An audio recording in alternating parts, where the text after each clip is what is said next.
Hi hello friends, இன்றைக்கி நம்ம என்ன பார்க்க போகிறோம்னா ஸ்வீட் கார்ன் தாங்க பார்க்க போகிறோம். எப்படி ஈஸியாக அதை நம்ம உரிச்சு எடுத்துடலாம். உரிச்சதுக்கப்புறம் நம்ம பாயில் பண்ணி வேக வச்சு எப்படி சாப்பிட்லாம் தாங்க பார்க்க போகிறோம். இப்போ பார்த்திங்கன்னா நம்ம அந்த சென்டராக அந்த நடுவில் பாருங்கள், ஒரு லேயர் கரெக்டாக எடுத்துக்கோங்க. அது கத்தியில் நீங்கள் கொஞ்சம் கொஞ்சமாக பொறுமையாக எடுத்திங்கன்னா நடுவில் கரெக்டாக அந்த ஒரு லேயர் மட்டும் நமக்கு எடுத்துடணும். எடுத்துட்டா அடுத்ததெல்லாம் எடுக்கிறது ரொம்ப ரொம்ப ஈஸிங்க. கையால் ஒரு சைடு சாய்ச்சாலே அழகாக வந்துடுங்க.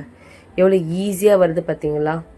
இந்த மாதிரி நீங்கள் எடுத்திங்கன்னா ரொம்ப ஈஸியாக இருக்கும். நீங்கள் அழகாக எடுத்து எப்போ தேவையோ நீங்கள் ஒரு 2 நாளைக்கு வரைக்கும் நம்ம ஸ்டோரேஜ் பண்ணிக்கலாங்க. ஃப்ரிட்ஜில் ஸ்டோரேஜ் பண்ணி வச்சுட்டோன்னா பசங்களுக்கு கேட்கும் போது நம்ம எடுத்து கடை நம்ம கொடுக்கலாங்க.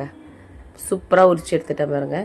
இப்போ நான் ஒரு கிண்ணத்தில் தேவைக்கேற்ப நான் போட்டு நான் வேக வைக்க போகிறேன். வேக வைக்கும் போது ஃபஸ்ட்டு ஒரு வாட்டி அலசிடுங்க. அதுக்கப்புறம் தண்ணி ஊற்றி கொஞ்சம் லைட்டாக தேவைக்கேற்ப உப்பு போட்டு வேக வச்சுடுங்க. இப்போ பார்த்தீங்கன்னா ஸ்வீட் கார்ன் நமக்கு ரெடி ஆகிடுச்சு. இது லைட்டாக பெப்பர் போட்டிங்கன்னா சூப்பராக இருக்குங்க. என்னோடய ரெசிபி உங்களுக்கு பிடிச்சிருந்தா மறக்காமல் என்னோடய சேனலை சப்ஸ்கிரைப் பண்ணுங்கள். தேங்க்யூ.